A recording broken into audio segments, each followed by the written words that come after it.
राधे राधे। जय श्री कृष्ण।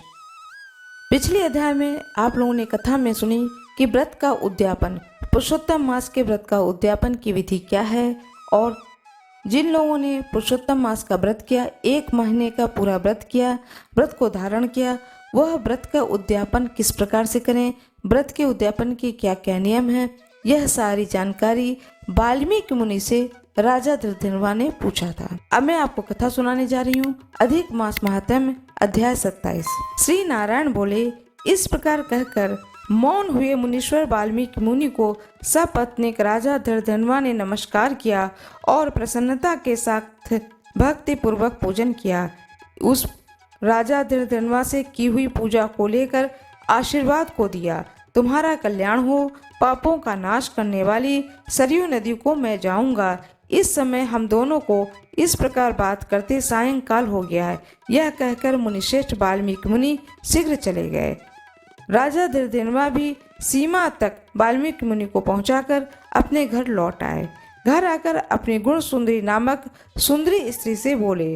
राजा धृतराष्ट्र बोले, ऐ सुंदरी, राग, द्वेष, मोह, मद, मात्सर्य, इन 6 शत्रुओं से युक्त गंधर्व नगर के समान इस असार संसार में मनुष्यों को क्या सुख है। कीट, विष्ठा, भस्म, रूप, वात, वित्त, कफ, इनसे युक्त मल, मूत्र, रक्त से व्याप्त इस शरीर से मेरा क्या प्रयोजन है। हे वरारोहे, अध्रुव शरीर से ध्रुव वस्तु एकत्रित करने के लिए पुरुषोत्तम का स्मरण कर वन को जाता हूँ। तब वह गुण सुंदरी ऐसा सुन के विनय से, नम्रता युक्त शुद्धता से हाथ जोड़कर अपनी पति से बोली। गुण सुंदरी बोली, हे नृपते, मैं भी तुम्हारे साथ चलूंगी। पतिव्रता स्त्रियों के पति ही देवता हैं। जो स्त्री पति के जाने पर पुत्र के गृह में रहती है, वह स्त्री पुत्र के वधू के अधीन हो पराये गृह में कुत्ते के समान रहती है। पिता स्वल्प देता है, भाई भी स्वल्प देता है। अत्यंत देने वाले पति के साथ कौन स्त्री न जाएगी। इस प्रकार प्रिया की बात को स्वीकार कर पुत्र का अभिषेक कर स्त्री सहित शीघ्र ही मुनियों से सेवित वन को गए। दोनों स्त्री पुरुष हिमालय के समीप गंगा जी के निकट जाकर पुरुषोत्तम मास के आने पर दोनों काल में स्नान करने लगे। हे नारद, वह पुरुषोत्तम मास को प्राप्त कर विधि से पुरुषोत्तम का स्मरण कर भार्या सहित तपस्या करने लगे। ऊपर हाथ किए बिना अवलंब पैर के अंगूठे पर स्थित आकाश में दृष्टि लगाए निराहार होकर राजा श्री कृष्ण का जप करने लगे। इस प्रकार व्रत की विधि में स्थित हुए तपोनिधि राजा की पत्नी रानी सेवा में तत्पर हुई। इस प्रकार तप करते हुए राजा का पुरुषोत्तम मास संपूर्ण होने पर घंटिमाओं के जल से विभूषित विमान वहां आया। ऐसे तत्काल आए हुए पुण्यशील और सुशील सेवित विमान को देखकर स्त्री सहित राजा आश्चर्य युक्त हो विमान में बैठे हुए पुण्यशील और सुशील को नमस्कार किया। पुनः वे स्त्री सहित राजा को विमान में बैठने की आज्ञा दिए। स्त्री सहित राजा विमान में बैठ के सुंदर नवीन शरीर धारण कर तत्काल गोलोक को गए। इस प्रकार पुरुषोत्तम मास में तप करके भय रहित लोक को प्राप्त होकर हरि के निकट आनंद करने लगे।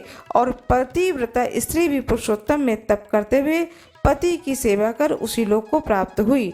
श्री नारायण बोले, हे नारद, मेरी एक जिह्वा है, इस समय इसका क्या वर्णन करूं। इस पृथ्वी पर पुरुषोत्तम के समान कुछ भी नहीं है। सहस्त्र जन्म में तप करने से जो फल की प्राप्ति होती है, वह फल पुरुषोत्तम के सेवन से पुरुष को प्राप्त हो जाता है। यह श्री पुरुषोत्तम मास में बुद्धि पूर्वक अथवा अबुद्धि पूर्वक किसी भी बहाने यदि उपवास, स्नान, दान, जप आदि किया जाता है तो करोड़ों जन्म पर्यंत किए पाप नष्ट हो जाते हैं।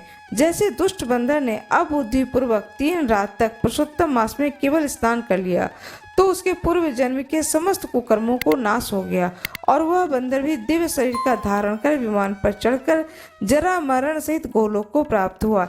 इसलिए यह पुरुषोत्तम मास संपूर्ण मासों में अत्यंत श्रेष्ठ कहा गया, क्योंकि इसके बिना जाने से ही पुरुषोत्तम मास में किए गए गंगा स्नान से दुष्ट वानर को हरि भगवान के समीप पहुंचाया। अहो आश्चर्य है, पुरुषोत्तम मास का सेवन जो नहीं करने वाले हैं वह महामूर्ख हैं। वे धन्य हैं और कृतकृत्य हैं तथा उनका जन्म सफल है। जो पुरुषोत्तम मास की विधि के साथ स्नान, दान, जप, हवन, उपवास पूर्वक सेवन करते हैं। नारद मुनि बोले, वेद में समस्त अर्थों का साधन करने वाले मनुष्य शरीर कहा गया है, परंतु यह वानर भी व्याज से पुरुषोत्तम मास का सेवन कर साक्षात मुक्त हो गया। हे तपोनिधि, संपूर्ण प्राणियों के कल्याण के निमित्त मुझसे इस कथा को कहिए। इस वानर ने 3 रात्रि तक स्नान कहाँ पर किया? यह वानर कौन था?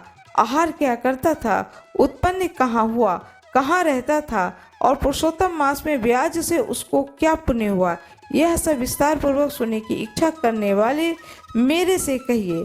आपसे कथा अमृत श्रवण करते हुए मुझे तृप्ति नहीं होती है।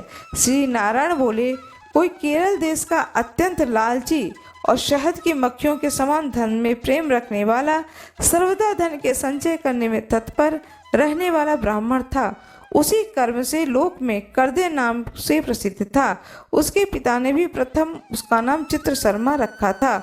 उस कर्दे ने सुंदर वस्त्र किसी का भी उपभोग नहीं किया। उस कुबुद्धि ने अग्नि में आहुति, पितरों का श्राद्ध नहीं किया, यश के लिए कुछ नहीं किया, आश्रित वर्ग का पोषण नहीं किया, अन्याय से धन को इकट्ठा कर पृथ्वी में गाड़ दिया। माघ मास में उसने कभी तिलदान नहीं किया, कार्तिक मास में दीपदान और ब्राह्मणों को भोजन नहीं कराया, वैशाख मास में धान को दान नहीं किया, व्यतिपात योग में सुवर्ण का दान नहीं किया, वैधृत योग में चांदी का दान नहीं किया, और ये सब दान कभी सूर्य संक्रांति काल में नहीं दिया। चंद्र ग्रहण, सूर्य ग्रहण के समय न जप किया और न ही अग्नि में आहुति दी। सर्वत्र नेत्रों में आंसू भरकर दीन वचन कहा करता था। वर्षा, वायु, आतप से दुखित, दुबला और काले शरीर वाला वह मूर्ख सर्वदा धन के लोभ से पृथ्वी पर घूमा करता था। कोई भी इस पामर को कुछ दे देता तो इस तरह बार बार कहता हुआ गौ के दोहन के समय तक कहीं भी ठहरने में असमर्थ था। लोगों के प्राणियों के धिक्कारने से जला हुआ और उद्विग्न मन होकर घूमता था। उसका मित्र कोई बनेचर वाटिका का मालिक था। उस कर्दे ने उस माली से बार बार रोते हुए अपने दुख को कहा, नगर के वासी मेरा नित्य तिरस्कार करते हैं, इसलिए उस नगर में मैं नहीं रह सकता। इस प्रकार कहते हुए उस कर्दे ब्राह्मण के अत्यंत दीन वचन को सुनकर माली दयाद्र चित्र हो गया। शरण में आए हुए उस दिन ब्राह्मण पर माली ने दया करके कहा कि हे कर्दम, इस समय तुम इसी वाटिका में वास करो। नगर वासियों से तिरस्कृत हुआ वह कर्दे उस माली के वचन को सुनकर प्रसन्न होकर उसी वाटिका में रहने लगा। नित्य उस माली के पास वास करता और उसकी आज्ञा का पालन करता था। इसलिए उस कर्दे में माली ने दृढ़ विश्वास किया और उस कर्दे में अत्यंत विश्वास होने के कारण माली ने उस कर्दे ब्राह्मण को अपने से छोटा बगीचे का मालिक बना दिया। इसके बाद उस माली ने यह निश्चय किया कि कर्दे हमारा आदमी है, इससे वाटिका को चिंता को छोड़कर राजबंदी का सेवन करूंगा। राजा के यहाँ उस माली को बहुत कार्य रहता था, इसे पराधीनता बस वाटिका की ओर कभी नहीं आ पाया। वह अत्यंत दुर्बल कर्दम उस वाटिका के फलों को आनंद से अच्छी तरह भोजन करता और लोभवश बचे हुए फलों को बेच देता था। निर्भय पूर्वक उस बगीचे के फलों को बेचकर सब धन स्वयं ले लेता था। जब माली पूछता था तो उसके सामने झूठ बोल देता था कि नगर में फिरता फिरता भिक्षा मांगता मांगता और खाता खाता तुम्हारा वन की रक्षा करता हूँ, फिर भी पक्षीगण इस बगीचे के फलों को महीने में आकर खा जाते हैं। देखिए, मैंने कुछ खाते हुए पक्षियों को अच्छी तरह से मार डाला है। यहाँ चारों तरफ उन पक्षियों के मांस और पंख गिरे पड़े हैं। उस मांस के टुकड़ों को और पंखों को देखकर उसका अत्यंत विश्वास कर माली चला गया। इस प्रकार अत्यंत जर्जर उस दुष्ट कर्दे के वास करते हुए 87 वर्ष व्यतीत हो गए। वह मूर्ख वहीं मर गया और उसको अग्नि और काष्ठ भी नहीं मिला। बिना भोगों पापों का नाश नहीं होता है, ऐसा वेद के जानने वाले कहते हैं। इस कारण हाहाकार करता हुआ यमदूतों के मुदगर के आघात से पीड़ित कष्ट के साथ अत्यंत भयंकर दीर्घ मार्ग को गया। पूर्व में किए हुए कर्मों को स्मरण करता हुआ और प्रलाप करता हुआ तथा बुद्ध बुद्ध अक्षरों में कहता हुआ, अहो आश्चर्य, मुझे दुष्ट कर्दम के अज्ञान को देखिए। कृष्ण सार से युक्त पवित्र इस भारत खंड में देवताओं को भी दुर्लभ मनुष्य शरीर को प्राप्त कर मैंने धन के लोभ में क्या किया, अर्थात कुछ भी नहीं किया। मैंने जन्म व्यर्थ में खोया तथा मैंने बहुत दिनों में जो धन संचय किया था वह धन तो पराधीन हो गया। इसमें कालवश मैं बंधा हुआ पराधीन होकर क्या करूं? प्रथम मनुष्य शरीर को प्राप्त कर कुछ भी पुण्य कर्म नहीं किया, न तो दान दिया, न अग्नि में आहुति दी, न हिमालय की गुफा में जाकर तपस्या की, मकर के सूर्य होने पर माघ मास में न गंगा के जल का सेवन किया, पुरुषोत्तम मास के अंत में 3 दिन उपवास भी नहीं किया और कार्तिक मास में तारागण के रहते प्रातः स्नान नहीं किया।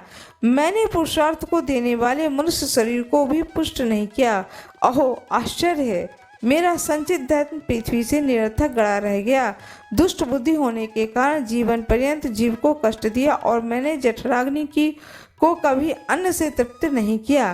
किसी पर्व के समय भी उत्तम वस्त्र को शरीर को आच्छादित नहीं किया, न तो जाति के लोगों को, न बांधवों को, न स्वजनों को, न ही बहनों को, न ही दामाद को, न ही कन्या को, न माता पिता को, न ही छोटे भाई को, न ही पतिव्रता स्त्री को, न ब्राह्मणों को प्रसन्न किया।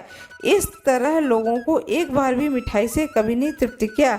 इस प्रकार विलाप करते हुए उस कर्दम को यमदूत यमराज के समीप ले गए। उसको देखकर चित्रगुप्त ने उसके पाप पुण्य को देखा और अपने स्वामी धर्मराज से कहा, हे महाराज, यह ब्राह्मणों में अधम कृपण है। धन के लोभी इस दुष्ट कर्दम का कुछ भी पुण्य नहीं है। वाटिका में रहकर बहुत पाप किया। माली का विश्वास पात्र बन करके साक्षात स्वयं फलों का चुराया और जो पके हुए फल थे उसको खाया और जो खाने से बचे हुए फल थे उसको इस दुष्ट ने धन के लोभ में बेच दिया। एक फलों के चोरी का पाप, दूसरा विश्वासघात का पाप। हे प्रभु, ये 2 पाप इस कृपण में अत्यंत उग्र हैं और इससे कई प्रकार के अनेक पाप हैं। नारद ऋषि बोले, इस प्रकार ब्रह्मा के पुत्र चित्रगुप्त के वचन को सुनकर अत्यंत क्रोध से युक्त धर्मराज ने कहा कि यह कर्दय 1000 बार वानरों की योनि में जाए और विश्वासघात का फल इसको बाद होवेगा। इति बृहद नारदीय पुराणे पुरुषोत्तम मास महात्म्य 27वां अध्याय। जय श्री राधे राधे। आशा करती हूँ कि आप लोगों को यह वीडियो अच्छा लगा होगा। कृपया मेरे वीडियो को लाइक कर दें, चैनल को सब्सक्राइब कर दें, ज़्यादा से ज़्यादा लोगों को शेयर करें। धन्यवाद।